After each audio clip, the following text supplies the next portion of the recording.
Waalaikumsalam warahmatullahi wabarakatuh. Yang terhormat kepada Ibu Septi Gumiandari dari dosen pembimbing mata kuliah Psikologi Perkembangan. Saya Rida Nur Hidayah dari jurusan Bimbingan dan Konseling Islam. Pertama ini saya diajukan untuk membuat artikel yang berjudul Representasi Kecantikan Remaja di Era Digital, Analisis Pengaruh TikTok terhadap Standar Kecantikan di Perumahan Sumber Asri.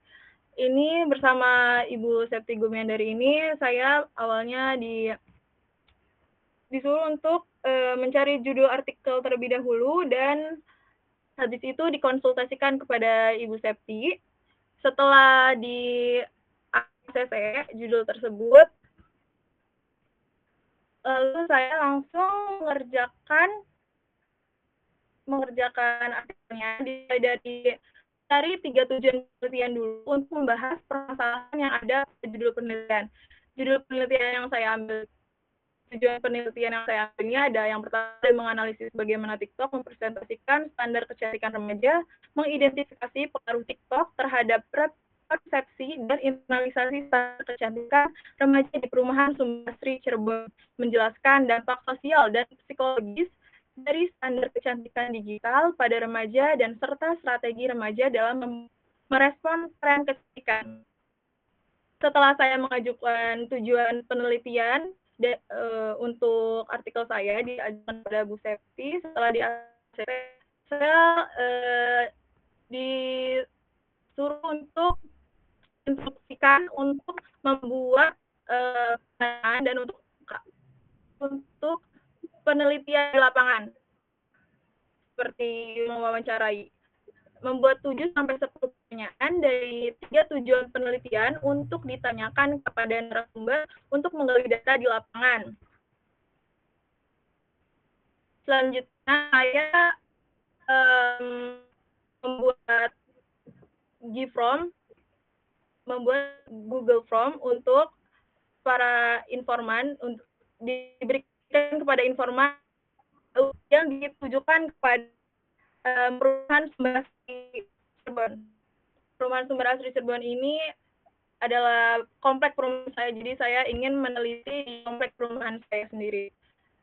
Oke, setelah diajukan kepada Ibu Septi, lalu saya juga setelah di ACC, lalu langsung membuat kepenulisan. Yang pertama ini gali data di lapangan, yaitu dimulai dari hasil penelitian, tidak dari abstrak, tapi dari hasil penelitian. Hasil penelitiannya dimulai dari ini contohnya, masukkan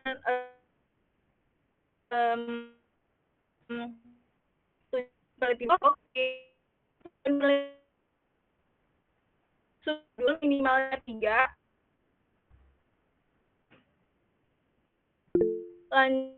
ada hasil wawancara langsung, paragraf akhir itu serta dari hasil wawancara tersebut. Oke, Rido berhenti dulu, suaranya masih ini ya, ngelek ya suaranya ya. Oke, tadi saya sedikit ya menegaskan teman-teman sekalian ya. Jadi tadi Mbak Ridho sudah menjelaskan bahwa awal untuk konsultasi itu adalah dimulai dari judul dulu ya. Judulnya di ACC enggak sama saya gitu ya. Nanti saya akan tanya ya, ada masalah apa, kenapa harus membahas itu dan lain sebagainya. Gimana kalau begini judulnya, kan begitu. Kenapa? Biar kemudian teman-teman tahu bahwa ini tuh bukan untuk diri kita sendiri, tapi akan kita publikasikan ke dalam jurnal terindeks, kan begitu ya. Nah, dipastikan tidak boleh terlalu normatif, dipastikan isunya seksi, kan begitu ya. Sehingga kemudian mereka tertarik untuk mengakomodasi artikel kita untuk dimasukkan dalam jurnal mereka. Itu pertama, ya. Judul dulu harus di ACC. Kemudian yang kedua, tujuan ya. Saya minta misalnya, ayo kalau sulit untuk mencari tujuan, kamu boleh ya gitu ya, Ridho ya, menggunakan ChatGPT lah gitu ya. Kasih instruksi, susunlah, nah, gitu ya. beberapa tujuan penelitian dari judul berikut ini. Masukkan judulnya, kan gitu ya.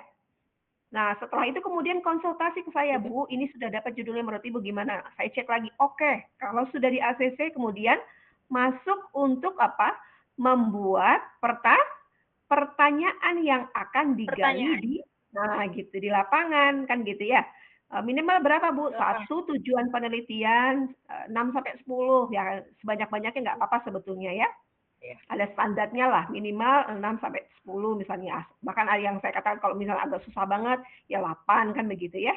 Nah, itu kemudian juga sama, kalau kemudian kesulitan, tidak terbiasa membuat instrumen pertanyaan, boleh kita menggunakan, nggak gitu ya, aplikasi ChatGPT, ya. Tinggal prompt-nya, instruksinya yang jelas, ya. Susunlah 7 sampai 10 pertanyaan dari tujuan penelitian pertama. Nah, gitu ya. Masukkan tujuan penelitian pertama itu ke dalam instruksi ChatGPT. Nanti dia akan memberikan beberapa pertanyaan. Nah, semuanya nanti direkap, dimasukkan ke WA saya. Prof, ini sudah Prof, ada beberapa pertanyaan untuk tiap tujuan. Tiap tujuan itu 6 ya, 6 atau 7 sampai 10. Keluar tuh. Kalau kemudian saya sudah ACC, silahkan oke. Gali data di lapangan. Saat menggali data di lapangan, nah, teman-teman boleh menggunakan tatap muka langsung ya. Kalau misalnya Bu Ai yang akan diwawancarai itu temannya sekelas, nggak usah pakai Google Form kan begitu ya. Contohnya. Tapi kalau kemudian orangnya jauh-jauh kayak PJJ begini ya, yang akan ditanyakan adalah teman-teman yang ada tadi di jauh-jauh gitu ya, boleh menggunakan Google Form.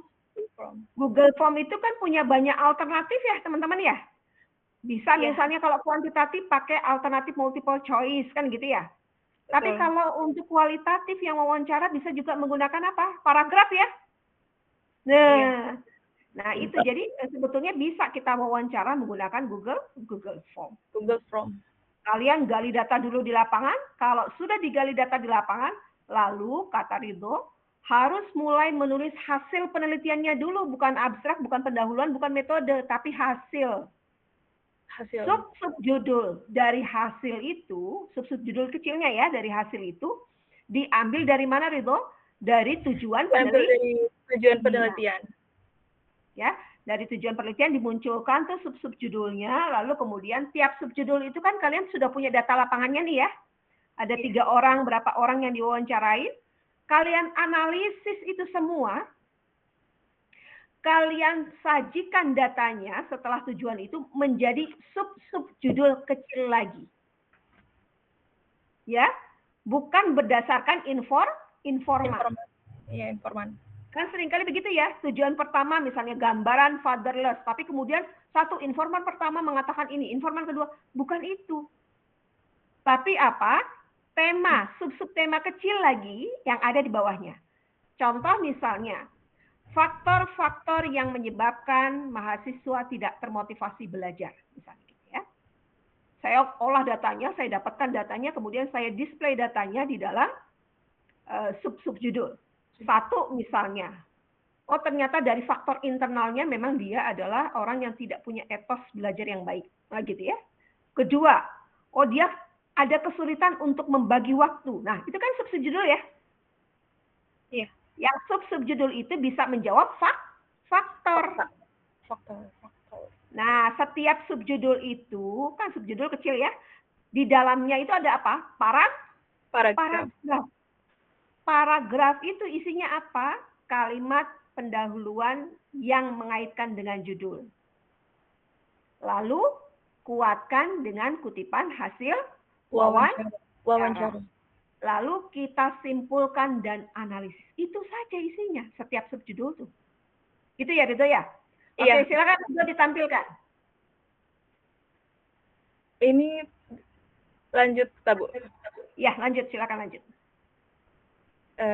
Baik, setelah dari hasil penelitian, lanjut ke bagian pembahasan setelah kita konsul bersama Ibu Prof, sama Prof, itu kita di ACC langsung lanjut di hasil pembahasan.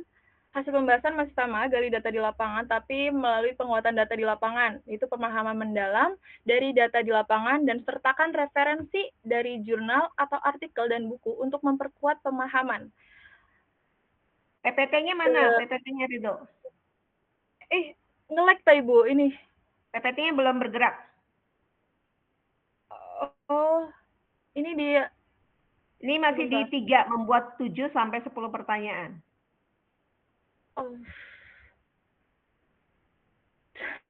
Sebentar Ibu. Ya, jadi teman-teman sama ya. Saya kalau membimbing mahasiswa S3 juga sama, ya. Jadi mereka ajukan dulu, apakah kemudian judulnya itu sesuai dengan level S3 atau enggak? Pertanyaan saya begitu kalau ke mahasiswa S3.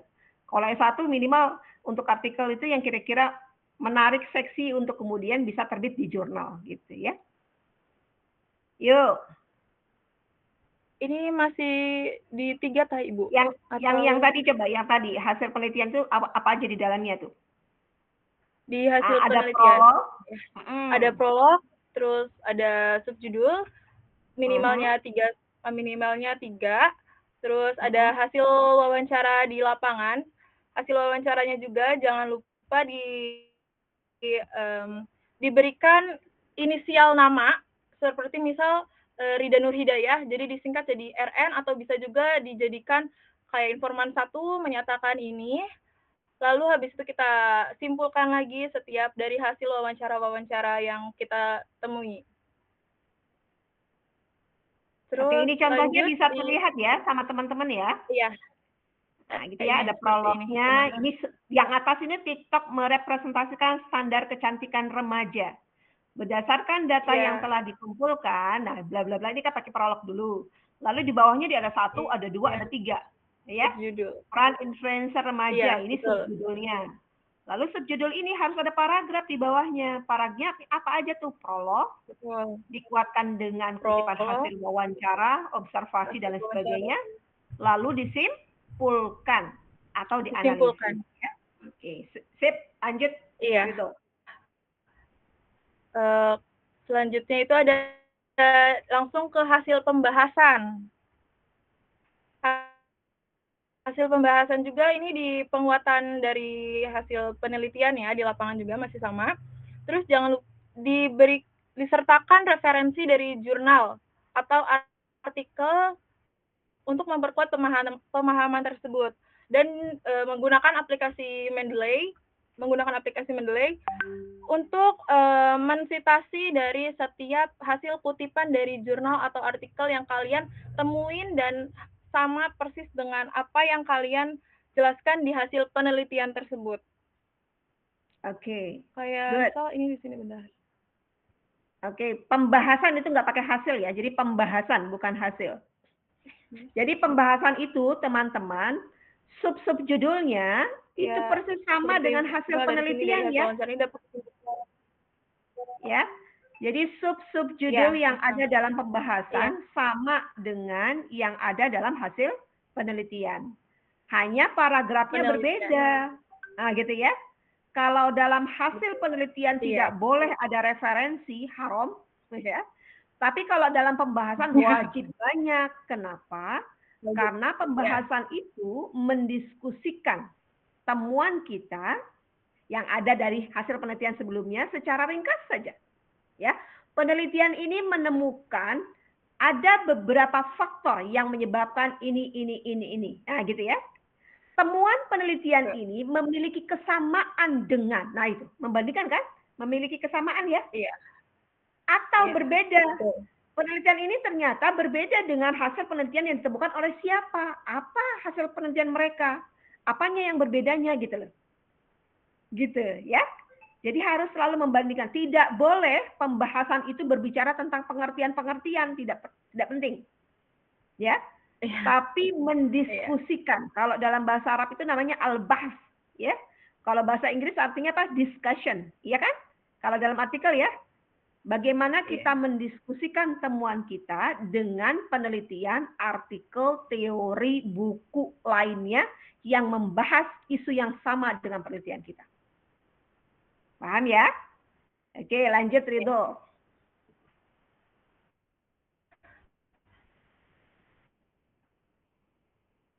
Itu untuk pembahasan. Selanjutnya, setelah dari hasil pembahasan,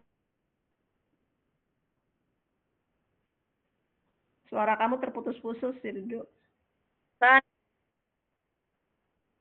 Kita langsung ke bagian kesimpulan, tidak langsung ke bagian atas. Kita langsung kesimpulan dari hasil dari pembahasan, dari hasil penelitian dan hasil pembahasan.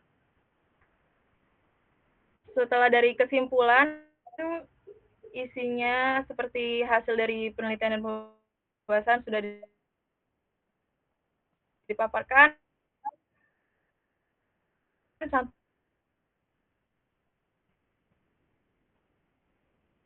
Cantumkan kekurangan dari artikel kita dan sudah kita yang maaf Ibu jaringannya. Oke, nggak apa-apa. Jadi gini, ini nanti judulnya boleh kesimpulan, tapi lebih baik nanti judulnya itu penutup ya. Ya, judulnya penutup, tapi isinya adalah kesimpulan dan juga keterbatasan riset serta saran. Ya, jadi isinya kesimpulan itu kalau tujuan penelitian tiga, maka kemudian simpulannya juga harus ada. Itu sebagai perbaikan penelitian kan keragaman, bukan seperti itu. Lanjut setelah kesimpulan ada ya. Setelah kesimpulan sudah diajukan kepada Prof, setelah di-ACC lanjut ke bagian pendahuluan. Bagian pendahuluan tersebut juga menyusun pertanyaan dari pernyataan pembuka dan memaparkan fakta yang ada di lapangan. Kayak misalkan kita kan judulnya tadi aku presentasi tentang kecantikan, representasi kecantikan di era digital, analisis kecantikan, standar kecantikan, ya itu. Bisa pertanyakan buka, terus cantumkan 3-5 artikel yang mirip dengan judul artikel dan sertakan perbedaan dan persamaannya. Dan di akhir paragraf harus menyebutkan tujuan penelitian dan manfaat dari penelitiannya. Nah, di bagian pendahuluan ini ada presentasi, ini sebagai pernyataan pembuka atau pemaparan fakta. Representasi cerminan realitas yang disampaikan melalui penggunaan kode simbol, makna, tanda-tanda, serta nilai ideologis. Dan jangan lupa juga sertakan referensi juga kan. Referensinya juga jangan lupa juga menggunakan Mendeley, karena Mendeley itu mempermudah kita untuk membuat artikel. Terus habis setelah ini pemaparan fakta di lapangan, lanjut. Ridho sebentar ya. Lanjut Iya, Ibu. Ridho sebentar dulu ya. Oke. Ibu biar menjelaskannya biar oke. Kembali lagi yang tadi ke penutup dulu ya. Ke disimpulan. Jadi simpulan itu teman-teman isinya minimal 3 hal. Ya. Pertama, menyimpulkan hasil penelitian. Kalau hasil penelitiannya itu ada 3, maka kita perlu menyimpulkan ketiganya. Apa temuannya? Oke, sudah. Setelah itu yang kedua, jangan lupa penelitian kita itu pasti punya keterbatasan. Kenapa? Biar peneliti yang lainnya bisa melengkapi kekurangan kita. Nah, gitu ya. Biar penelitiannya tidak berhenti di sini harus dilanjutkan. Maka kita harus mengungkapkan penelitian ini apa kira-kira keterbatasannya. Gitu. Nah, setelah kita mengungkapkan keterbatasannya, maka kemudian harapannya peneliti berikutnya kita katakan, yuk tolong nah gitu ya. Ke depan peneliti berikutnya diharapkan bisa melengkapi gitu dengan apa? Memperbanyak responden misalnya begitu. Melakukan penelitian triangulasi kan begitu ya, cross check datanya lebih diperkuat dan lain sebagainya. Jadi harus nyambung ya antara keterbatasan dengan saran yang diharapkan bisa dikomplement, dilengkapi oleh peneliti berikutnya. Oke, selanjutnya pendahuluan. Pendahuluan harus ada apa saja di daftar checklistnya. Pertama, harus ada masalah. Masalah itu apa? Benturan antara idealitas dan fakta. Ya. Nah, idealis seharusnya begini. Kasih tuh referensinya dengan menggunakan Mendeley. Kan begitu. Lalu kita berbicara, tapi fakta di lapangan begini, kan begitu. Ketika ngomong fakta di lapangan, jangan lupa kuatkan dengan apa? kutipan hasil wawancara, kuatkan dengan hasil observasi. Ini persis sama loh, kalau kalian menguasai cara untuk menulis artikel itu persis sama kalian menulis skripsi nanti. Ya, sama. Jadi kalau sudah menguasai udah enak aja tuh ya untuk nulis skripsinya ya. Nah itu nanti selalu tanya, kenapa sih kamu nulis artikel ini? Ya karena ada masalah di lapangan begini. Datanya mana? Kutipan wawancara datanya. Nah gitu. Oke ya. Yang pertama harus ada masalah. Masalah itu adalah benturan antara idealitas dengan fakta. Jangan lupa fakta harus dikuatkan dengan data. Apa itu data? Kutipan hasil wawancara, observasi, ataupun dokumentasi yang ada di lapangan. Oke, itu pertama. Kedua apa? Kita wajib mengungkapkan penelitian terdahulu. Penelitian dengan isu ini sebetulnya sudah dibahas oleh banyak orang, kan gitu ya. Di antaranya siapa? Ungkapkan 3-5 artikel yang persis sama dengan penelitian kita. Caranya apa? Masuk ke Google Scholar, ketik kata kunci yang mirip dengan kita, penelitian kita. Nanti pasti akan keluar. Lalu kita gali di situ, ya gitu ya. Kita ungkapkan di situ namanya siapa penulisnya, tahunnya, judulnya, tujuannya, metodenya, hasil penelitiannya. Biasanya ada dalam abstrak. Ya. Nah, setelah kita deskripsikan penelitian itu, lalu kita ungkapkan apa beda dan samanya dengan penelitian kita. Penelitian ini berbeda dengan penelitian saya karena tempatnya saya itu di Cirebon, kalau itu di sini misalnya gitu. Penelitian itu berbeda sama saya karena dia metodenya kualitatif, kalau saya kuantitatif, bisa metodenya. Oh, penelitian itu konsepnya fatherless sama ini, kalau saya fatherless sama ini gitu loh. Nah, gitu. Itu tuh apa? Untuk menjelaskan kita tuh berbeda, punya novelty, punya sesuatu yang baru. Baru kemudian yang ketiga itu berbicara tentang tujuan penelitian. Tujuan penelitian ditulis dalam paragraf aja ya, tidak di list ke bawah, 1, 2, 3, tapi dalam narasi paragraf. Lalu deklarasikan ini manfaatnya loh dari penelitian ini. Oke ya? Oke, lanjut, silakan. Setelah itu apa Ridho? Metode? Ya, setelah ada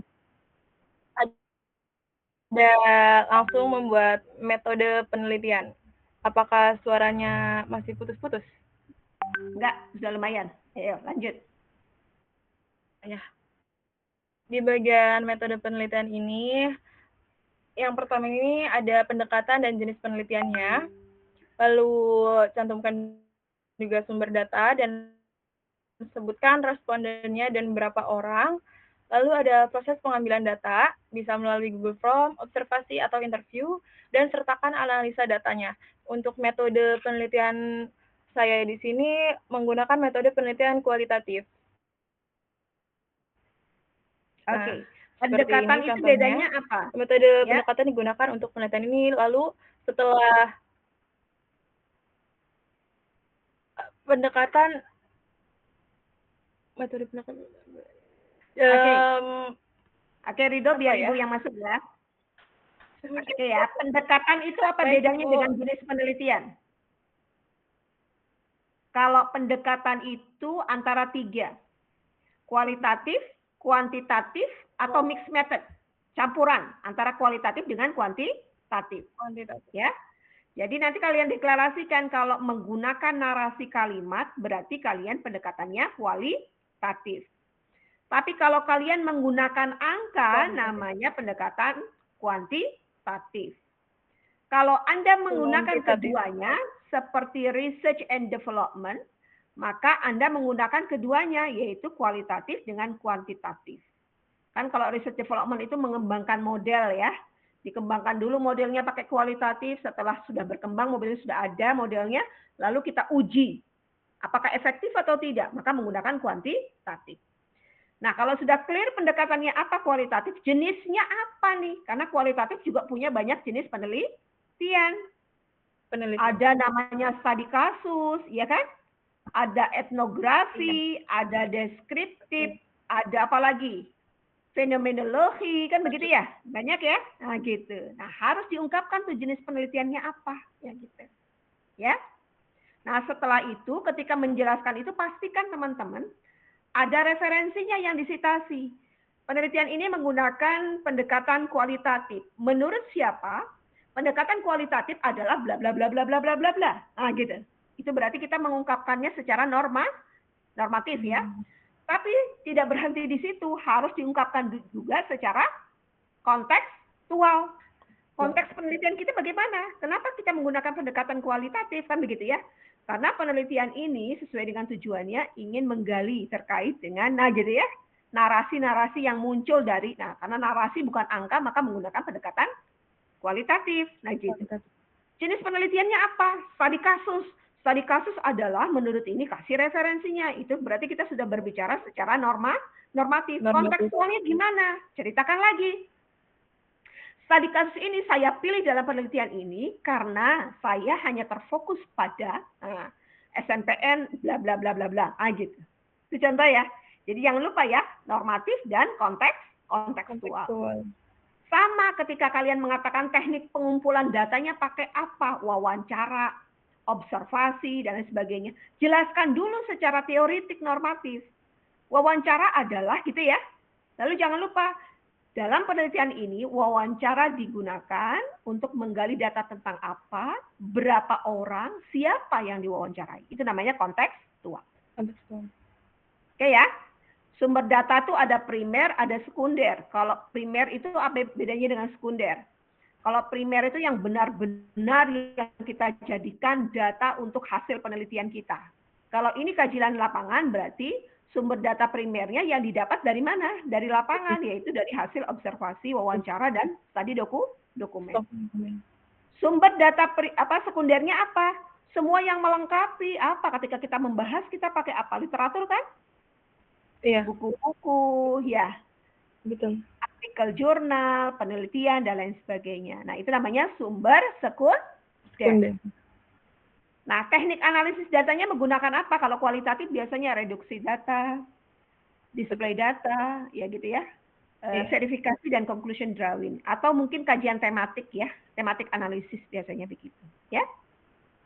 Nah, ini semua teman-teman jangan lupa dijelaskan secara teoritik normatif, lalu gitu ya, dijelaskan juga secara kontekstual terkait dengan penelitian kalian. Ya. Oke, sip. Lanjut, Ridho. Ya, baik. Habis metode ini langsung ke bagian abstrak. Ini bagian terakhir. Di dalam abstrak ini, cantumkan satu kalimat permasalahannya yang di pertama, paragraf pertama ini. Lalu, sertakan tujuan penelitian, cantumkan metode penelitian, dan ada hasil analisisnya dan kata kunci. Di bagian permasalahan ini terkait dengan judul yang kita ambil, kayak seperti representasi kecantikan remaja, ini juga dijelaskan ini hasil dari simpul dari semuanya, seluruh semuanya. Habis itu, cantumkan juga tujuan penelitian dalam bentuk paragraf juga, tidak dibuat dalam seperti kayak nomor 1, nomor 2 gitu, maksudnya kayak ke bawah gitu. Ini dimasukkan ke dalam paragraf. Setelah itu langsung cantumkan metode penelitiannya. Metode penelitiannya menggunakan kualitatif deskriptif, dan ini tidak boleh di bagian abstrak ini tidak boleh sampai 250 kalimat kurang lebih. Kata. Ya. Kata. 250 kata, tidak boleh lebih sampai 250 kata. Dan di bagian akhir ini ada analisis kesimpulannya kayak dari hasil penelitiannya. Kayak penelitian ini menemukan yang pertama dari hasil lapangannya, dicantumkan lagi, tingkat mempresentasikan, kedua apa, sampai ketiga dapat beberapa dampak, dan paling akhir itu cantumkan juga kata kuncinya, kata kunci dari semuanya. Ada TikTok, standar kecantikan remaja, influencer, dan sebagainya. Seperti itu. Good. Jadi tadi sudah kita bisa simpulkan ya, abstrak itu terakhir. Kenapa? Karena sudah jadi semuanya baru kita bikin abstrak. Jangan kebalik ya. Jangan kebalik. Abstrak itu terdiri dari apa? Jangan satu aja deh, kasihan. 1 sampai 2 kalimat lah. Ya, Betul. 1 Ya. sampai 2 Ya. kalimat yang mengandung masalah, bukan pengertian ya Bapak Ibu ya. Nah, gitu ya.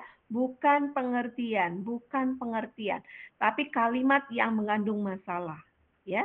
Coba lihat latar belakangnya, ada masalah apa, kan begitu ya? Lihat dalam pendahuluan itu kan ada latar belakang ya. Nah, cari di situ tuh, ya. Nah, tulis dalam 1 sampai 2 kalimat yang mengandung masalah. Lalu setelah itu Bapak Ibu diminta untuk menuliskan tujuan penelitiannya. Kalau ada 3, tiga-tiganya dimasukkan. Ditulis dalam bentuk paragraf, narasi paragraf pakai angka 1, 2, 3, tapi dalam paragraf, ya. Nah, setelah itu metode penelitiannya singkat saja. Melalui metode kualitatif deskriptif dengan teknik wawancara kepada 5 orang informan ditemukan. Nah gitu, iya nggak sampai 1 kalimat ya. Ditemukan beberapa hasil berikut ini. 1, apa 1 itu? Harus lihat tujuan yang pertama, ya. Tujuan pertamanya apa? Hasilnya harus berbicara hasil dari tujuan pertama. 2, tujuan keduanya apa? Hasilnya juga harus sama dengan tujuan kedua. Dan seterusnya. Pakai angka juga nggak apa-apa ya, biar kemudian nih, ini pakai angka kan, TikTok mempromosikan bla bla bla bla bla 2, nah gitu ya. Nah dipastikan harus nyambung. Kata kunci itu boleh 3 sampai 5 saja kata-kata yang paling sering digunakan dan memang menjadi substansi dari penelitian ini. Oke, Ridho, terima kasih. Boleh kita tutup, kita kasih aplaus dulu untuk Mbak Ridho ya. Terima kasih untuk membantu teman-teman untuk bisa memahami. Sip. Apakah ada pertanyaan atau mungkin ada sedikit penguatan lagi dari Mbak Silky?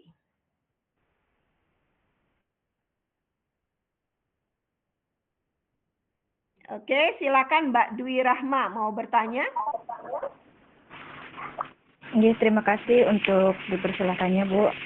Assalamualaikum warahmatullahi wabarakatuh. Ibu ya, terima kasih kembali Bu. Waalaikumsalam warahmatullahi wabarakatuh. Saya dari mahasiswa PJJPAI. Ini bertanya Bu, tadi yang dijelaskan Mbak Ridho itu kan untuk partisipan dituliskannya sebagai inisialnya saja. Apakah boleh kalau partisipannya tidak dituliskan secara inisial ataukah wajib Bu? Terima kasih, harus itu saja Bu. Ya. Jadi cukup pakai inisial saja Bu. Iya.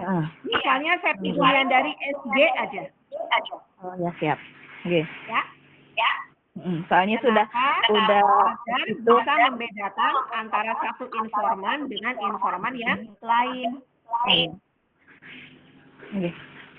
Soalnya sudah turun lapangan, tapi yang kemarin itu karena belum paham cara penulisannya, jadi masih langsung dari informannya tersebut langsung disertakan namanya. Nggak apa-apa kalau kemudian nanti nggak ada masalah sih.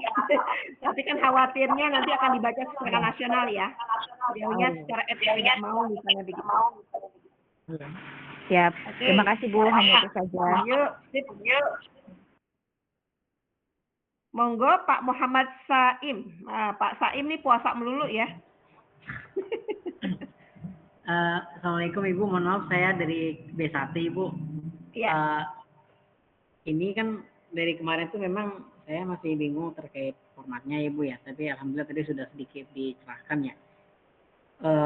Sebenarnya saya alhamdulillah sudah sedikit-sedikit mencicil terkait tentang observasi dan juga bahan yang ingin di riset ya. Maksudnya dalam rangka penulisan artikel ini ya Bu ya. Secara spesifik ada nggak Bu format Word-nya gitu Bu, biar artinya alignment-nya atau layout-nya itu bisa sesuai dengan yang diminta Ibu? Pernah saya share ya teman-teman dalam bentuk file Word ya? Kalau untuk di grup B1 belum Ibu. Masa atau sih? mungkin ini ya. Ini saya pernah share loh yang ini. Pernah lihat nggak teman-teman? Punyanya Wawang pernah ya? Oh, yang itu yang Wawaw Ais Wasiat ya Bu ya? Oh iya, Mama. Oh iya. Iya. Ini formatnya kayak gini. Jadi kan abstrak tadi kan isinya apa? 1 sampai 2 kalimat yang mengandung masalah. Ini contoh ya. Fenomena fatherless di Majalengka menjadi tantangan bagi perkembangan emosi. Oh Itu iya. masalah kan? Nah gitu. Kemudian apa tujuannya nih? 1, 2, 3 ya. Kemudian ini metodenya ya. Lalu ini hasil penelitiannya. Nggak pakai numbering tapi bisa ditulis numberingnya, semuanya ada jawabannya di sini. Nah, pendahuluan, kamu berbicara tentang hal yang umum dulu, idealitas, fatherless adalah bla bla bla, kasih referensinya ya. Lalu kamu ungkapkan data-data yang ada secara nasional, tapi jangan lupa lalu yang paling penting adalah fakta di lapangan. Kuatkan dengan kutipan hasil wawancara. Ininya kayak gini ya, kutipan wawancara dengan IN, nih Mbak, pakai inisial kan? Tanggal berapa di mana? Lalu 3 penelitian terdahulu diungkapkan. Tuh. Sebelum penelitian ini dilakukan, ada beberapa penelitian serupa yang sudah dilakukan. Nah, gitu. Pertama, orangnya siapa, tahun berapa, judulnya apa, metodenya, tujuannya, hasil penelitiannya. Ya. Lalu kemudian dijelaskan sama dan bedanya. Lakukan hal yang sama pada penelitian kedua, sama kayak yang tadi di atas. Diungkapkan juga sama dengan bedanya, ya. Kesamaannya terletak pada, nah bedanya, nah ada kan? Ya. Ketiga juga sama. Setelah itu bicara apa? Tujuan penelitian. Setelah itu bicara apa? Manfaat. Ini pendekatannya kualitatif. Jenisnya fenomenologi. Ada referensi dan juga ada konteksnya. Ya. Nah, kemudian berbicara sumber data primer dan sekunder. Lalu di sini diungkapkan teknik pengumpulan datanya menggunakan wawancara, teknik analisis datanya menggunakan, nah ini. Oke. Hasil penelitian persis sama, ini subjudulnya. Ya, persis dengan tujuan pertama. Gambaran fenomena fatherless pada perempuan dewasa awal. Apa saja gambarannya? Fatherless menjadikan seseorang itu menjadi insecure. Nah, mereka tidak aman, nyaman. Kasih narasi prolog di dalamnya, kan begitu ya. Lalu dia mengungkapkan hasil observasi. Ya. Nah, ini contoh fatherless menjadikan seseorang selain egois ya. Kasih prolog, kasih apa? Kutipan hasil wawancara, lalu simpulkan. Terus begitu. Itu baru tujuan pertama. Tujuan pertama ada 4, ya, ada 4 subjudul kecil. Lalu tujuan kedua ada beberapa subjudul kecil lagi. Faktor-faktornya apa? Oh, karena kematian pertama. Jelaskan dalam bentuk paragraf lagi. Ada prolog, ada kutipan wawancara, kemudian disimpulkan. Karena perceraian dan bla bla bla bla. Sampai tujuan penelitian ketiga. Nah, ini yang sering kali saya kalau dampingi mahasiswa bahasa Arab dan sebagainya itu, subjudul ininya nggak nyambung sama ini.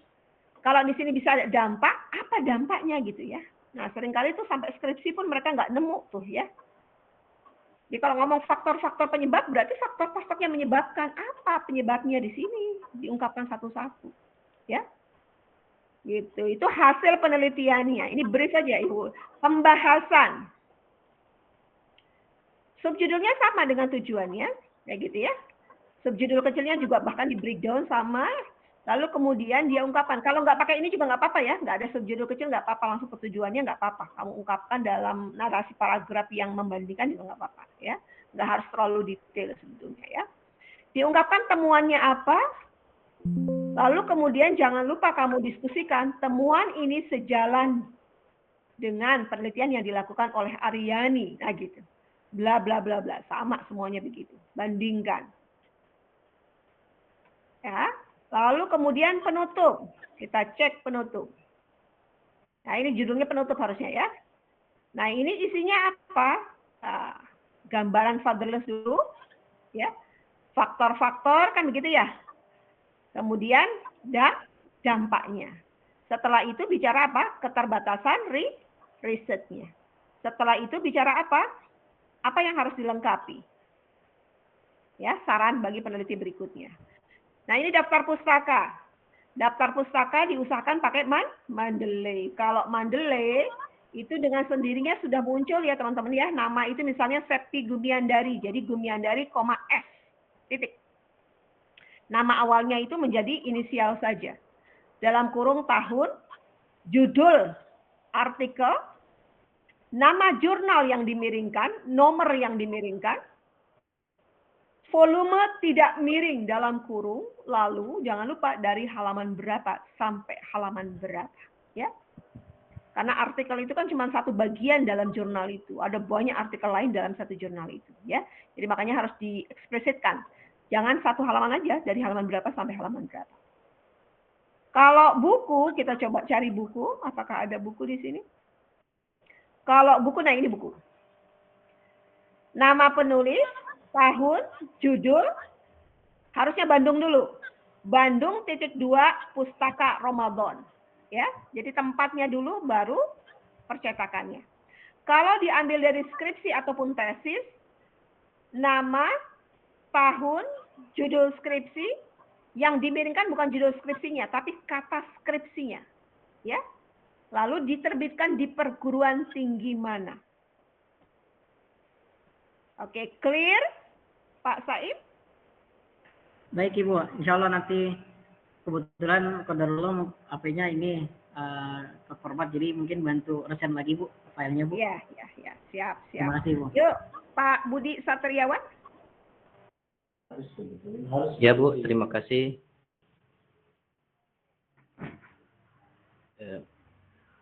Ada suara saya Bu? Iya kedengeran Pak. Pertama saya minta maaf, laptop saya lagi hang, masih di servis. Kemudian langsung ke pertanyaan saja mengenai apa tadi, pendahuluan ya, di pendahuluan sama di abstrak ya, di sana kan mengandung masalah gitu kan yang dipaparkan, kan tidak salah itu ya. Kemudian saya berpikir masalah ini apakah semua kita cantumkan masalah yang ada di lapangan itu, atau kita pilih condongnya di, ini kan kita dua variabel kan, variabel X misalkan, ada variabel X sama variabel Y misalkan. Nah kemudian yang mana ditonjolkan, apakah masalah yang di variabel X-nya saja atau dua-duanya, Y saja atau XY-nya. Itu pertanyaan pertama. Kemudian pertanyaan selanjutnya yang kedua, pertanyaan saya mengenai referensi dari sub materi. Misalkan ini lebih gampangnya saya bahasakan variabel saja ya Bu ya. Variabel, misalkan variabel Y-nya itu katakanlah hasil belajar. Kalau seandainya hasil belajar ini saya tidak temukan materi yang langsung ada di buku, misalkan saya belum temukan, kemudian saya cangkok saja, misalkan saya cari materi tentang hasil dulu, kemudian belajar, terus saya gabungkan saja jadi satu di sub pembahasannya itu, misalkan kalau kita taruh di artikel. Apakah seperti itu bisa, atau mungkin ada solusi yang lain? Itu saja. Maksudnya gimana Pak? Yang kedua gimana maksudnya? Yang kedua ini kan kita di artikel tuh dibahas deh kan nanunya, teori-teorinya, pembahasannya secara singkat di artikel untuk sub variabel X-nya atau Y-nya. Misalkan kalau di sini saya mengenai internalisasi nilai akhlak. Kemudian misalkan internalisasi itu tidak ada saya cari yang langsungnya ada di bahasanya tentang internalisasi nilai akhlak. Jadi saya cari saja misalkan teori internalisasinya saya dapat, kemudian nilai akhlaknya saya dapat, kemudian saya simpulkan, gabungkan jadi satu sehingga menjadi sebuah paragraf atau pengertian. Itu bisa ada kira-kira? Atau harus ada, ya itu saja ya, mungkin itu ya. Ya. Baik. Ya. Tadi yang pertama masalah ya. Kamu kuantitatif kah? Kuantitatif apa kualitatif? Kualitatif. Nah, tadi kan kamu ngomongin X sama Y. Kalau udah X, Y itu variabel biasanya kuantitatif. Ya gitu ya. Nah, misalnya katakanlah kuantitatif. Misalnya penggunaan aplikasi apa, ya, pengaruhnya bagaimana dampaknya terhadap motivasi belajar siswa. Variabel Y-nya motivasi. Ya. Nah, yang mau ditonjolkan kira-kira mana yang punya masalah gitu tuh. Ketika saya mengatakan yang mau saya kuatkan adalah motivasi, berarti ada masalah terkait dengan motivasi itu sebelum digunakannya aplikasi. Iya kan? Biasanya yang diungkapkan itu adalah variabel Y-nya kalau kuantitatif dalam latar belakang masalah. Ya, motivasi belajar adalah kan misalnya begitu, kasih teorinya gitu ya. Idealnya mahasiswa itu ataupun siswa itu ketika belajar harus memiliki motivasi yang kuat untuk bla bla, karena motivasi itu bisa bla bla blakan gitu ya. Nah, tapi ternyata realitas yang terjadi di lapangan tidak semua anak-anak termotivasi dalam belajar. Nah, cari tahu kenapa mereka tidak termotivasi. Di antara sebab tidak termotivasi adalah karena gurunya itu selalu menggunakan media yang monoton. Nah, gitu. Ya. Nah, ketika ngomong media yang monoton itu boleh dikuatkan dengan data lapangan. Ya, saya males belajarnya lagi-lagi pakai itu. Metodenya begini aja. Misalnya gitu ya. Nah, hasil wawancara. Penelitian terkait dengan baru deh selanjutnya. Gitu. Ya. Jadi, masalah itu jangan terlalu bervariasi, Pak Budi. Nah, gitu ya. Mana masalah yang paling urgent dan substansial yang kira-kira menjadi argumen kita menyusun judul itu? Ya. Nah, itu harus diskusi sama saya. Seringkali orang tuh nggak tahu masalahnya di mana. Nggak nemu dan tidak diungkapkan fakta dan data lapangan ya tentang masalah itu. Nah, gitu ya. Makanya saya tagih sekarang. Mana masalahnya? Temukan masalahnya dulu. Kenapa sih kamu harus membahas judul ini? Apa sih yang mau kamu kuatkan? Ya gitu. Ya. Nah, itu penting banget. Ya, itu yang pertama. Kemudian yang kedua, pembahasan. Hasil penelitian dengan pembahasan itu adalah dua hal yang berbeda. Kalau hasil penelitian itu benar-benar didapatkan dari lapangan, ya, lapangan itu apa? Berdasarkan data hasil observasi, hasil wawancara, hasil studi dokumen. Tidak boleh, haram ada referensi yang disitasi dalam hasil penelitian. Apa? Haram ya? Tidak boleh, ada haramnya, haram bukan syar'i ya. Tidak boleh ada referensi yang disitasi dalam hasil penelitian. Tapi kalau di pembahasan wajib banyak. Bahkan saya mengatakan kalau masuk S2 minimal satu paragraf itu 2 referensi yang disitasi. Ya karena dia membandingkan, kan begitu. Ya, isinya apa pembahasan itu? Nggak mungkin satu variabel dong Pak, temuannya apa dulu di lapangan. Ya kan? Yang difokuskan bukan kata kuncinya, tapi temuannya apa. Contoh, ya, ntar saya share lagi nih. Awang aja deh, gampang.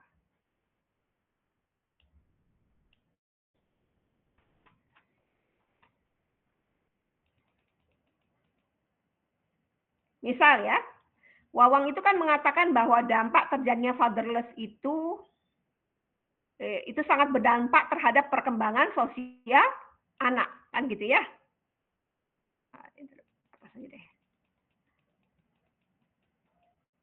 Nah, gini. Seorang perempuan dewasa awal yang mengalami fatherless cenderung lebih insecure, ya, ketika seseorang tumbuh tanpa kehadiran bapaknya, kan begitu. Nah, kemudian dia mengatakan, apa benar bahwa semua orang yang tidak ada bapaknya, gitu ya, baik itu cerai mati ataupun hidup, akan mengalami insecure? Temuan saya mengatakan, ya gitu ya, hasil wawancara dengan responden informan itu mereka insecure. Tapi benar nggak sih temuan saya ini? Cari ketemuan yang lain. Saya nggak ngomong satu konsep kan Pak ya? Di dalamnya ada keterhubungan antara fatherless, tidak ada bapak, dengan munculnya psikologi insecure, tidak nyaman. Maka bukan konsep yang akan saya bahas di sini.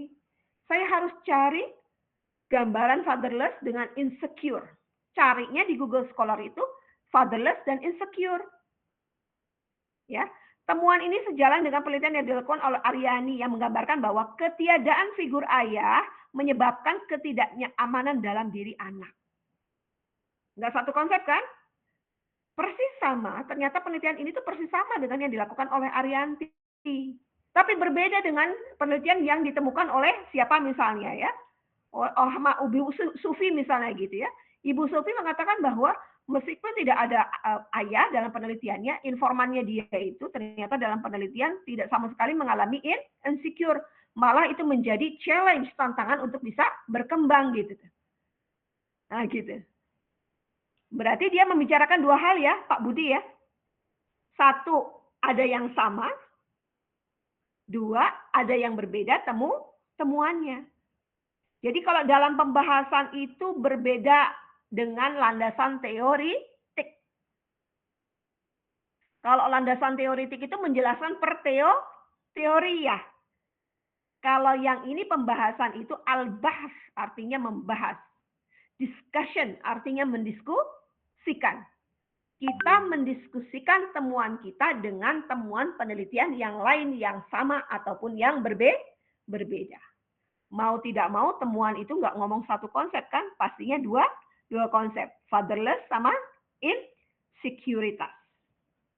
Bisa dipahami Pak Budi?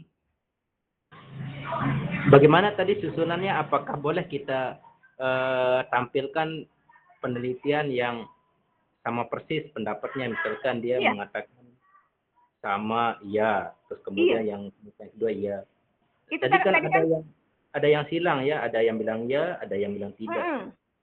Jadi kata-katanya begini, penelitian ini menemukan bahwa ya fatherless, nah gitu ya, gambaran fatherless itu pada remaja tadi gini ya, saya tunjukkan lagi deh biar gampang.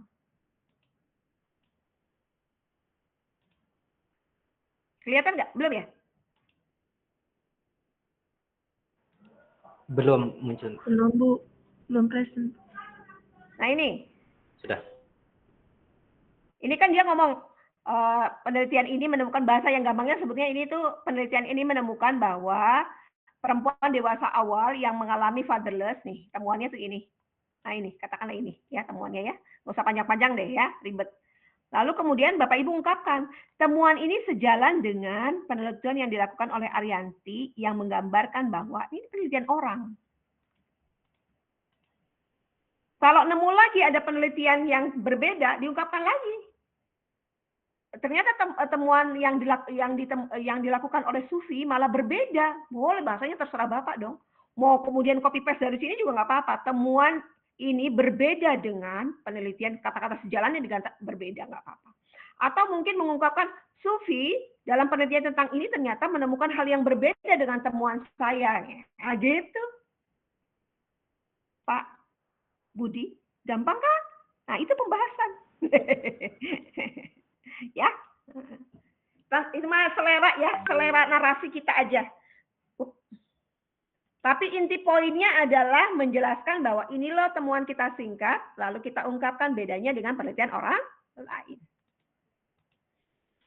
Ocre, mantap. Yuk, Silky, gimana Silky?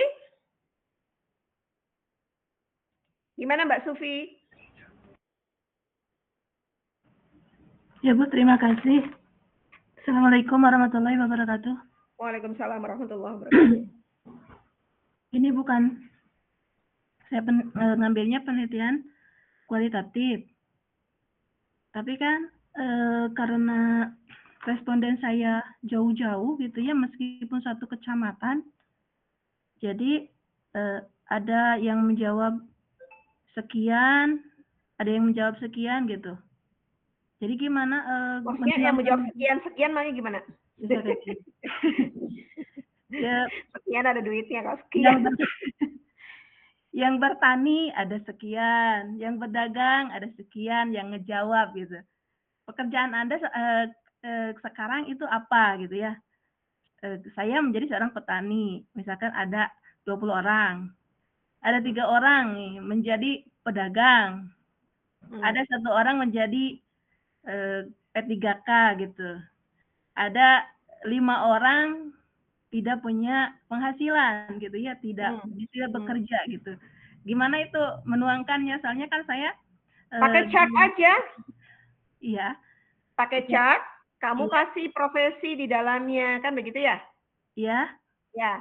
Misalnya yang kamu dapatkan itu respondennya ada 15 orang. Iya. Ya. Iya. 5 P3K, 2 petani, 2 apa gitu ya. 15 itu kamu hitung 100%. 15 itu 100%. 5 dari 100% itu berapa? Berapa persen? Gitu loh. Iya, ya. Jadi Nah, chartnya gitu. itu dicantumkan di sana gitu, Bu. Jadi Iya, kita chartnya kemudian kamu jelaskan dalam paragraf. ya tidak perlu kita ngebicarakan itu dari sekian, dari 50 orang responden yang menjadi Boleh, itu nanti profesi. penjelasan di bawahnya. Oh begitu ya. Jadi chartnya itu harus ditampilkan di sana dalam bentuk gambar. Iya. Iya, makasih Bu. Kan bisa pakai Word ya, kamu tulis tuh di Word-nya itu kan, kadang-kadang nanti ada tampilan-tampilan kan begitu, ada yang dalam bentuk tabel kotak-kotak, ada yang dalam bentuk chart kan gitu ya. Ambil aja dari situ, kan kelihatan tuh. Dari chart di atas warna-warninya kan beda-beda. Petani berapa persen kan begitu. Iya. Dari 15 responden ternyata 20%-nya adalah, nah gitu pakainya persentase aja. Iya, itu kan kata Ibu harus kutipan wawancaranya harus begini gitu. Tujuannya, kamu tujuannya apa dulu?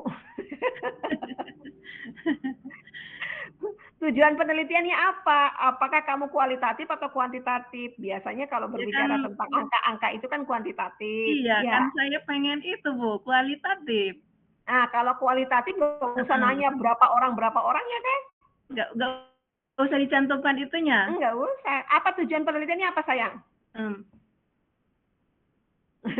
Jadi menggali data itu berdasarkan tujuan penelitian.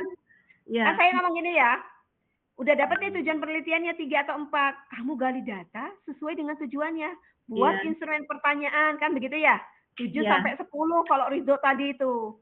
Nah, saat bikin pertanyaan itu pasti nyambung nantinya, nggak akan ngomong tentang berapa kan? Oh iya. Jadi nggak usah dicantumkan sekian-sekian orangnya kalau kualitatif kan ya Bu. Jadi kesulitan banget itu soalnya kan berbentuknya chart itu hasil itunya Google Form-nya. Nah, Google Form-nya itu kan ada banyak macam alternatif jawaban, Mbak Sufi. Iya. Ya. Nah, alternatif jawabannya kalau kamu kualitatif dikasih paragraf dalam bentuk paragraf. Bukan multiple choice. Setuju, sangat setuju, nanti susah dapatnya. Kalau angket, ya. Kalau angket itu biasanya untuk kuantitatif kan? Berapa orang yang setuju dan tidak setuju. Nah, kalau kamu itu yang ditonjolkan itu adalah narasi paragraf. Kalau kualitatif itu narasi ya. Ya. Bagaimana pendapat Bapak Ibu tentang apa? Kan begitu ya? Iya. Apa yang dirasakan kalau kemudian Anda itu tidak punya ayah, kan begitu? Nah, fatherless kan? Saya ngerasa nggak nyaman, saya begini. Nah, saya tulis tuh tidak nyaman kan? Iya. Gitu. Kalau misalkan kita mau, itu kan kita kadang-kadang bertemu sama gurunya gitu, sama respondennya, kadang-kadang kita ketemu, dicantumkan juga di sana. Ketemu tuh untuk gali data apa bagaimana? Ya ketemu ngobrol-ngobrol tentang itu gitu. Ya boleh kan gini, nanti apakah informan, pastikan dulu, ditentukan informannya. Apakah informan itu adalah sumber data primer atau tidak? Ya. Kalau dia sumber data primer harus direncanakan untuk, jangan kebetulan ya, direncanakan untuk menggali data dari dia. Iya. Nah, ketika kita mau menggali data dengan dia, kita sudah siapkan instrumen pertanyaannya. Kalau langsung berarti kita sudah siapkan draftnya. Kita tanyakan, kita rekam ya Mbak Sufi ya, kalau ketemu langsung. Ya, kenapa? Biar nggak lost, nggak lupa. Ya, nanti transkripnya, voice-nya kita transkrip ke dalam perbatin, narasi kalimat. Kita cari tuh mana yang sesuai dengan tujuan, buat subjudul lah gitu ya. Pastikan subjudulnya harus sesuai dengan tujuan penelitian. Kalau tujuan penelitiannya berbicara dampak apa saja yang muncul akibat apa, kamu harus mengeksplorasi dampak-dampaknya. Jangan nanti kemana-mana gitu jawabannya malah yang diambil yang nggak pentingnya gitu loh. Iya. Nah, ya kemarin kan saya udah setor hasil penelitian saya ke Ibu. Iya, saya kan itu dari itu, Bu, dari chat. Dari apa? Dari kumpulan-kumpulan yang saya ajukan di Google Form itu. Ah, Jadi itu kan salah gitu, Ibu. ya Tidak mungkin sesuai, apa? tidak Ya, struktur. jangan-jangan satu ya, jangan-jangan pertanyaan penelitian kitanya belum pas. Iya, Satu. Atau kedua, jangan-jangan dia nggak paham apa yang kita tanyakan. iya, Nah, makanya kalau dalam penelitian itu harus ada triangulasi, Mbak Supi. Cross check, ya. Kalau pakai iya, Google Form kemudian kita belum dapatkan hasilnya yang sesuai dengan tujuan, kita boleh bertanya ulang kepada dia. Maksud saya begini, gitu loh. iya, Nah, kalau sekedar ada data, udah langsung kita analisis, nggak nemu akhirnya nantinya. iya, Bu. Di cross check. Nah, saya nanya sama Pak Saim, saya nanya juga sama Pak Budi, saya nanya cross check lagi sama Pak Budui, gitu ya. Kenapa? Biar hasilnya valid. Jangan-jangan Pak Budi itu nggak nyambung dengan apa yang saya katakan. Pak Muhammad Saim nyambung tapi males.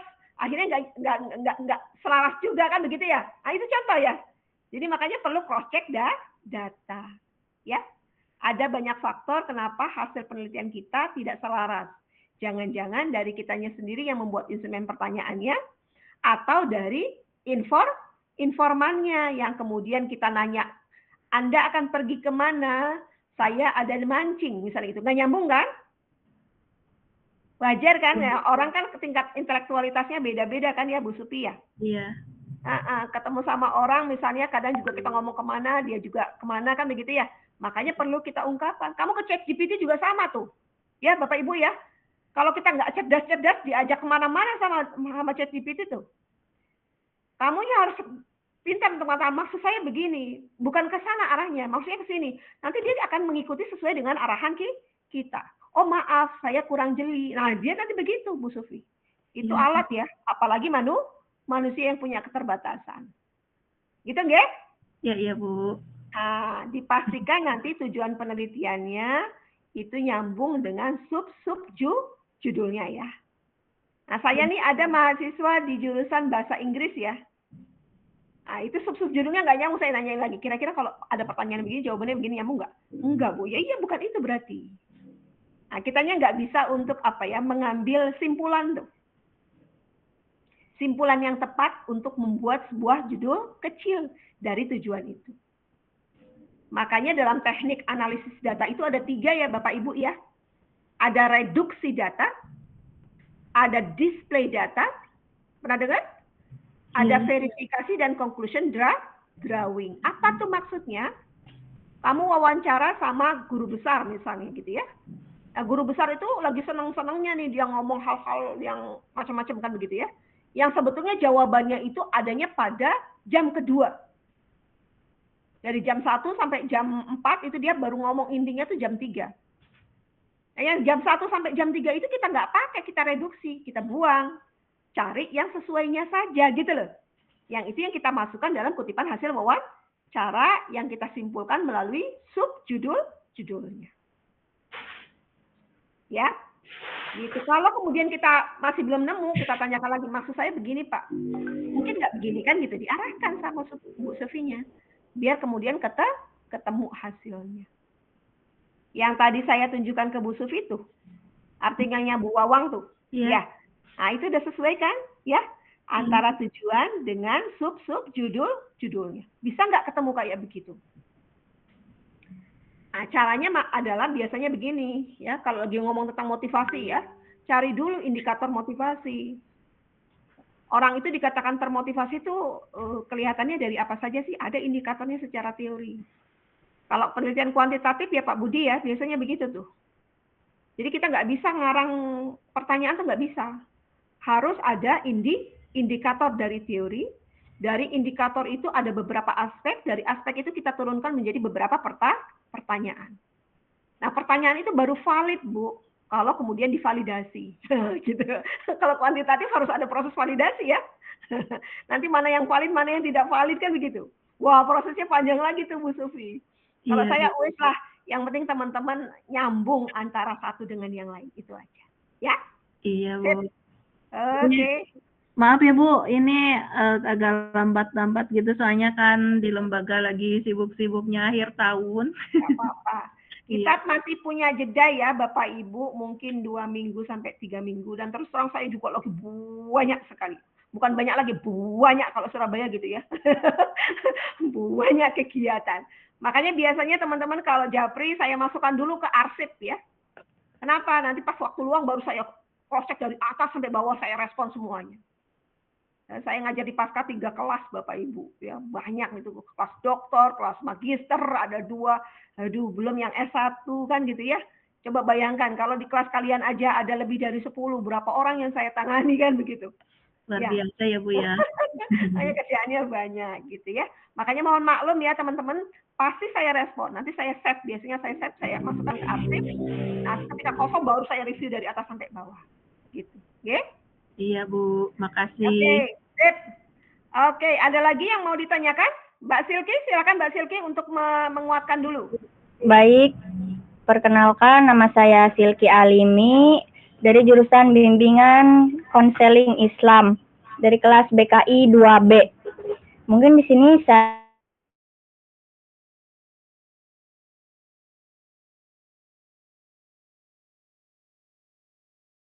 awal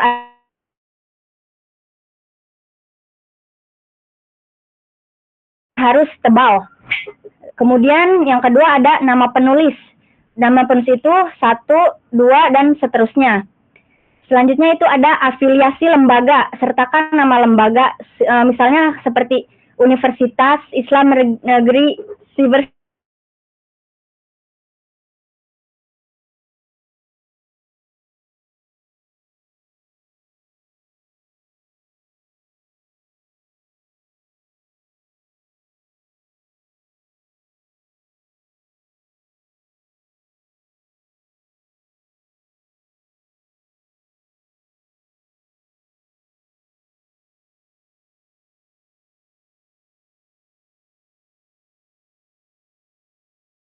Dari emailnya email Said sama email saya gitu ya.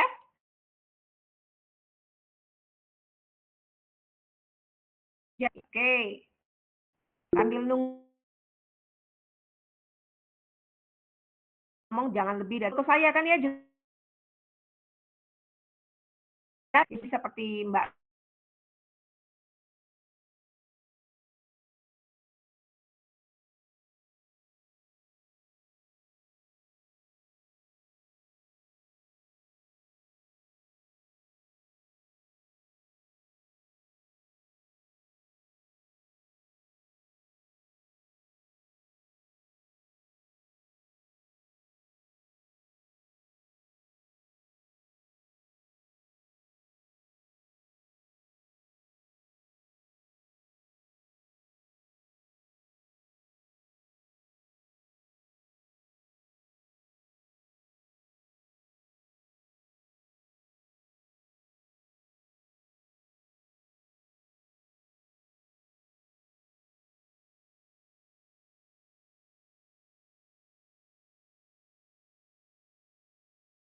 Sekarang itu lagi populer gitu, yang lagi relevan atau yang lagi relate gitu.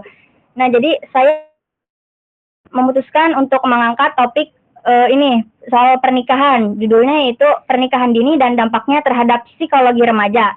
Ini tuh saya mengambil masalah ini tuh berdasarkan relevansi isu sosial di masyarakat Indonesia, khususnya yang ada di desa saya sendiri, yaitu Desa Dukuh Dalem, Japara, Kuningan. Dan kemudian setelah membuat judul ini, kita tuh setor ke ibunya apakah judul ini tuh di ACC atau enggak.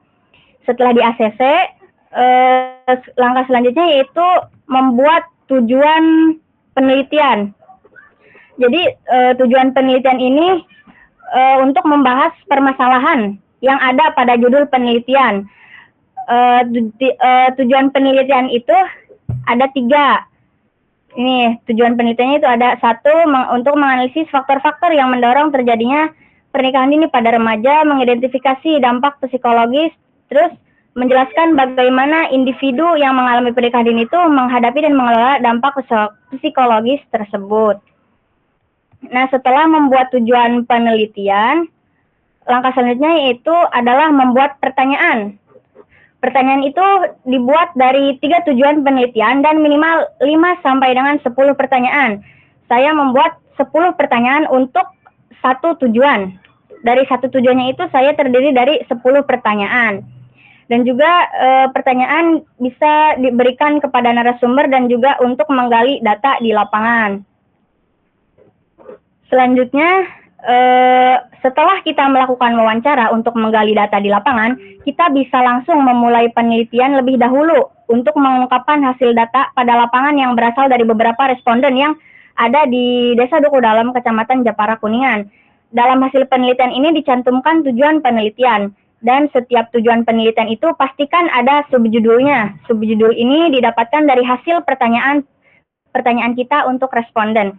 Dan pastikan dalam hasil penelitian ini jumlah responden itu tidak boleh dirapel, karena pasti setiap jawaban responden itu beda-beda. Dan boleh juga memakai inisial namanya saja. Jadi jumlah responden itu tidak boleh dirapel. Misalnya ada 6 responden. Nah, berarti jangan berdasarkan 6 responden bahwa pernikahan dini adalah bahwa pernikahan dini disebabkan karena, nah itu tuh tidak boleh dirapel. Jadi sebutkan respondennya, inisial namanya saja. Terus selanjutnya setelah hasil penelitian, di hasil penelitian itu ada prolog, subjudul minimalnya itu ada 3, dan juga hasil wawancara di lapangan, dan kemudian simpulan. Lanjut ke setelah hasil penelitian kita langsung gali data lapangan, yaitu langsung masuk ke pembahasan. Ada di sini ada penguatan data di lapangan, terus juga ada pemahaman mendalam dari data di lapangan, dan sertakan referensi dari jurnal atau artikel dan buku untuk memperkuat pemahaman. Dan ini tuh kita mengambil referensinya itu boleh dari Google Scholar, dan mengutipnya itu menggunakan aplikasi Mendeley. Selanjutnya yaitu ada kesimpulan. Nah, di bagian kesimpulan ini ada bagian-bagian hasil dari penelitian dan pembahasan yang sudah dipaparkan, kemudian cantumkan kekurangan dari artikel yang sudah kita buat, dan cantumkan saran. Buat menjadi 2 paragraf saja. Kemudian dilanjut ke pendahuluan. Di pendahuluan ini kita menyusun pernyataan, pembuka, dan pemaparan fakta. Terus yang kedua, cantumkan 3 sampai dengan 5 artikel yang mirip dengan judul artikel dan sertakan perbedaan dan persamaannya. Jadi di dalam cantumkan 3 sampai 5 artikel ini kita mencantumkan artikel-artikel penelitian sebelumnya, dan juga kita itu sebutkan perbedaannya apa dan juga persamaan artikel kita apa dengan artikel sebelumnya. Dan di akhir paragraf juga harus menyebutkan tujuan penelitian dan manfaat dari penelitiannya. Penelitian kita dan juga penelitian orang tersebut. Terus selanjutnya yaitu ada metode penelitian. Nah, saya menggunakan metode penelitian kualitatif, di mana metode kualitatif ini adalah metode yang dilakukan secara langsung, baik itu melalui observasi dan wawancara, atau bisa juga analisis dokumen. Terus di bagian sumber data kita menyebutkan respondennya dan juga berapa orang. Proses pengambilan data bisa melalui Google Form, observasi, dan juga bisa melalui interview. Terus juga sertakan analisa data. Selanjutnya yaitu ada di bagian abstrak. Nah, di bagian abstrak ini 1 kalimat permasalahan. Jadi kalimat yang mengandung permasalahan. Terus yang kedua itu adalah sertakan tujuan penelitian. Nah, jadi tujuan penelitian ini tujuan penelitian artikel kita. Nah, seperti ini. Terus lalu cantumkan metode penelitian. Cantumkan metode penelitian kita tuh apa? Misalnya metode penelitian kita selanjutnya itu ada kata kunci. Nah, kata kuncinya yang ini. Kata kuncinya pernikahan dini, remaja, dampak psikologis, dan juga studi kasus. Oke, yang selanjutnya itu ada daftar pustaka. Nah, di daftar pustaka ini kita wajib bisa menggunakan aplikasi Mendeley. 80% itu diambil dari artikel atau jurnal ketimbang buku, dan jurnal yang terbit adalah 10 tahun terakhir. Dan juga pastikan referensi dalam daftar pustaka itu harus lengkap. Misalkan artikel dan jurnal itu nama penulis, tahun, judul artikel, nama jurnal, nomor, volume dan juga dari halaman berapa sampai berapanya itu harus lengkap. Kalau misalkan kita mengutip dari buku, nama penulis, tahun, judul buku, diterbitkan di mana, dan nama penerbitnya apa itu harus lengkap juga. Terus ada kalau misalkan kita referensinya dari tesis atau skripsi, nama penulis, tahun, judul skripsi, tulisan skripsi atau tesis yang dimiringkannya, dan perguruan tinggi yang menerbitkannya. Nah, ini ada pengutipan dengan aplikasi Mendeley. Nah, caranya pastikan Mendeley desktop sudah terinstall dan terhubung dengan akun kita gitu. Dan juga yang kedua, menyisipkan kutipan atau citasi. Buka dokumen Word tempat Anda ingin menyisipkan kutipan, posisikan kursor di tempat yang Anda inginkan untuk menyisipkan kutipan, buka in Mendeley Sheet atau klik insert citasi pada tab reference di Word. Cari referensi yang ingin Anda kutip di jendela Mendeley Sheet atau kotak pencarian. Pilih referensi yang sesuai lalu klik insert citasi atau tombol serupa untuk menyisipkannya ke dalam dokumen. Yang ketiga, membuat daftar pustaka otomatis. Nah, jadi kalau misalkan kita sudah mendownload aplikasi Mendeley, jadi daftar pustakanya itu langsung ada di bagian bibliografinya. Nah, kemudian klik bibliografi di menu Mendeley, bisa Mendeley Site atau menu reference di Word. Nah, di situ tuh Mendeley akan secara otomatis membuat daftar pustaka berdasarkan kutipan yang telah kita sisipkan. Mungkin ada tambahan dari Ibu.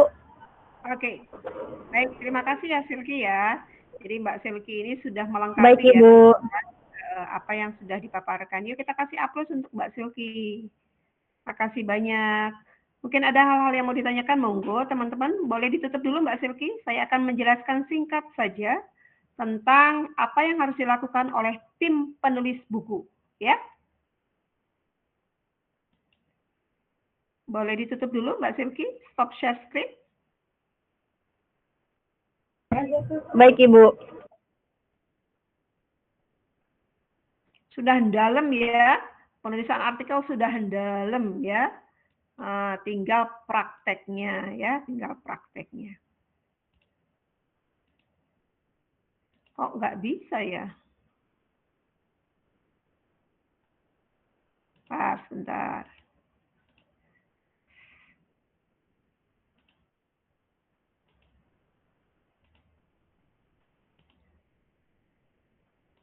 Oke. Yuk, baik teman-teman sekalian, ya, terkait dengan tim penulis buku. Jadi, apa yang diharuskan dilakukan oleh tim penulis buku?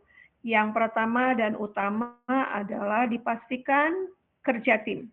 Ya, harus ada yang menjadi leader, yang mengarahkan, memimpin, mendirect teman-teman semuanya untuk menyelesaikan tepat waktu. Kenapa? Karena prosesnya tidak hanya dilaksanakan secara individual, tapi nanti akan dikumpulkan jadi satu, gitu ya. Nah, kemudian disusun di dalam bentuk buku sebagaimana Anda semua pernah membaca buku pada umumnya. Pastikan ada cover. Silakan kreativitas masing-masing mau bikin covernya seperti apa. Apakah di depannya mau dikasih nama-nama tim penulis? Boleh. Nah, jangan lupa kemudian setelah ada cover ya, ada judul cover, ada tim penulisnya, ada kata pengantar ya. Kata pengantar disusun, daftar isi yang rapih seperti ini ya. Jadi tersusun rapi, satu orang tadi ada yang satu bab ya untuk kajian keislaman ya. Nah, kemudian untuk kajian yang terkait dengan yang umum, itu satu orang, dua bab, misalnya begitu. Sub-sub judulnya nanti disesuaikan minimal, sesuai dengan RPS. Ya. Tapi Kalau lebih dari itu malah bagus banget ya. Hanya mungkin daftar pustakanya nanti tidak diletakkan di akhir setiap bab ini, tidak. Tapi di akhir keseluruhannya, di paling akhir di sini. Daftar pustaka di akhir sini. Ya, bukan di setiap bab. Ini ada kesalahan ya, kurang dipahami. Lalu bagaimanakah menuliskan per bab? Menuliskan per bab dipastikan karena ini susunannya adalah sesuai dengan RPS, bahkan pengembangan dari itu, kurang dari RPS tidak boleh, lebih dari itu disarankan. Ya, misalnya ketika berbicara tentang pengertian psikologi pendidikan, kata psikologi pendidikan itu kan ada dua kata ya, psikologi dan pendidikan, maka kemudian di breakdown. Pengertian psikologi, pengertian pendidikan, lalu kemudian pengertian psikologi pendidikan. Ini contoh. Buku ini tidak akan saya kasih ke kalian ya, karena takut di copy paste. Ya, jadi pengertian psikologi itu nanti kamu jelaskan secara etimologis. Perkataannya dari kata apa itu ya dijelaskan secara etimologis, kasih referensinya. Nah, gitu ya. Lalu kemudian dijelaskan secara terminologis. Nah, gitu ya. Lalu ada banyak ahli apa enggak? Masing-masing ahli diungkapkan referensinya. Setelah itu baru kemudian kalian simpulkan.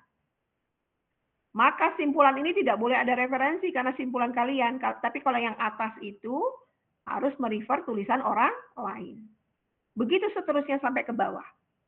Ya. Jadi kalau yang ini tidak analytical, tidak analisis seperti halnya menulis artikel, tapi di dalamnya seperti paper ya, tapi kebek yang bahasanya populer, mudah dipahami orang ketika membaca gitu ya.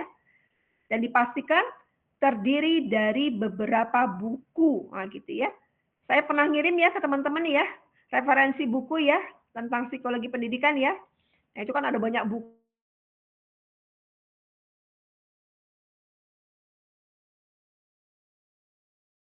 Yang menurut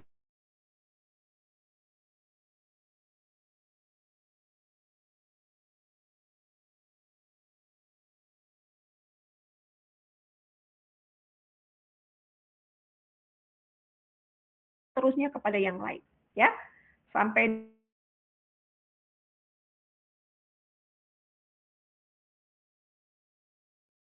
kalau ditulis oleh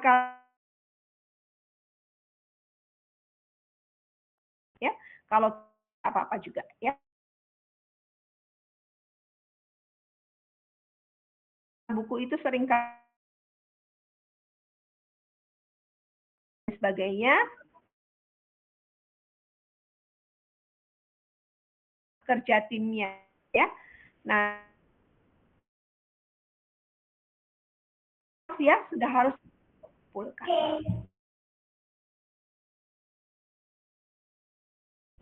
Assalamualaikum warahmatullahi wabarakatuh. Ini pembuat buku.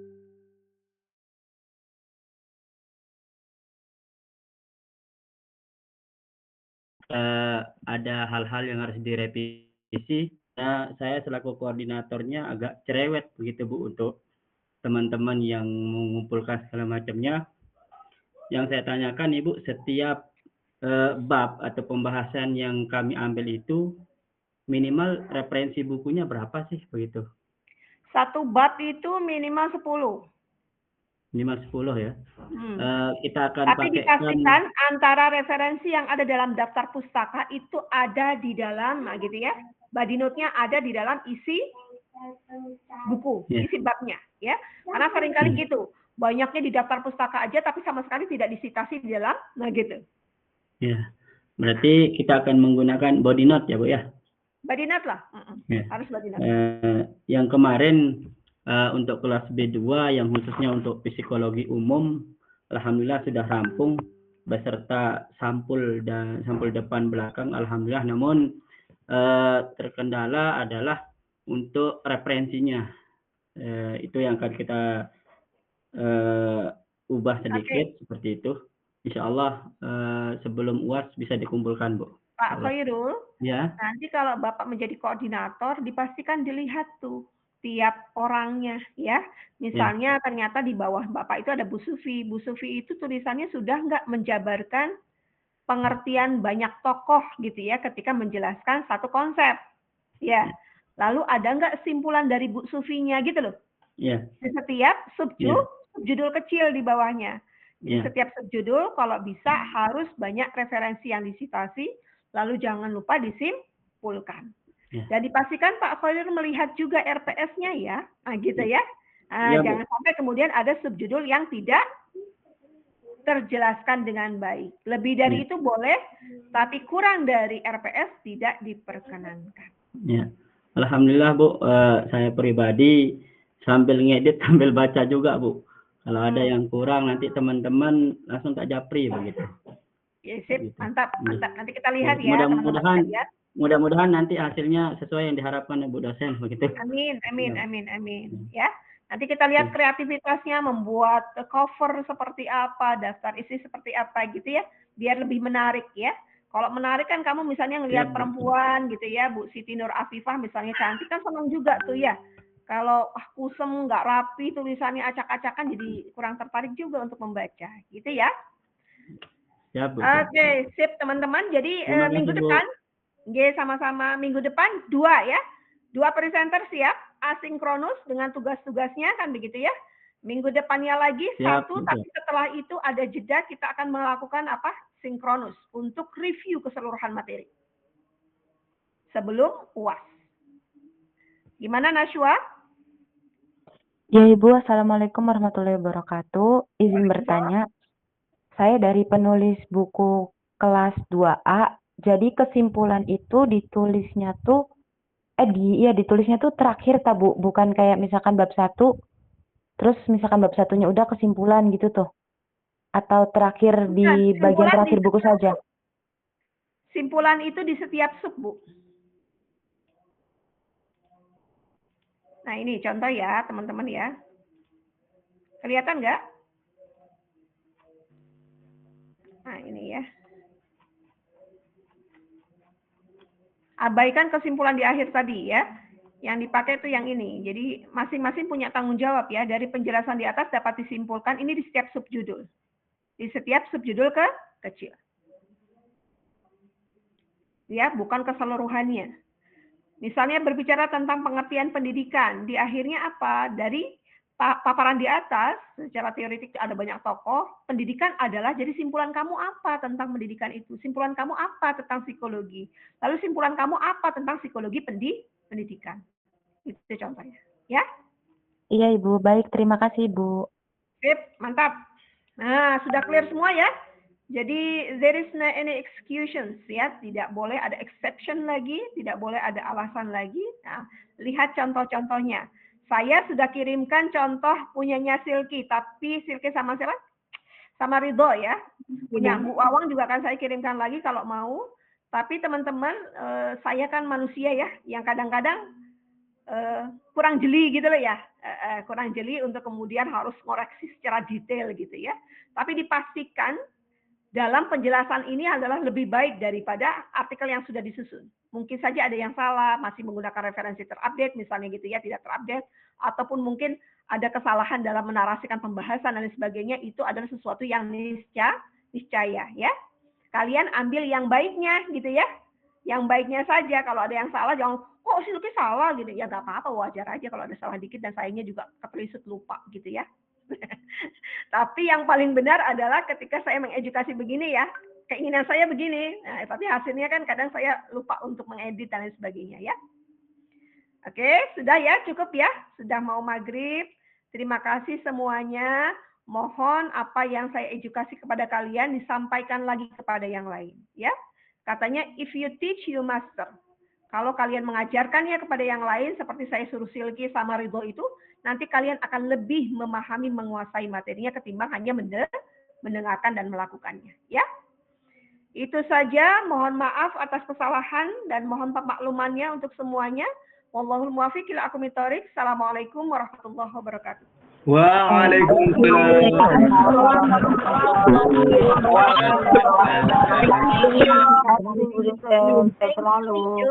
Terima kasih Bu. Terima kasih Bu dosen, saya selalu. Mbak Ridho minta nomor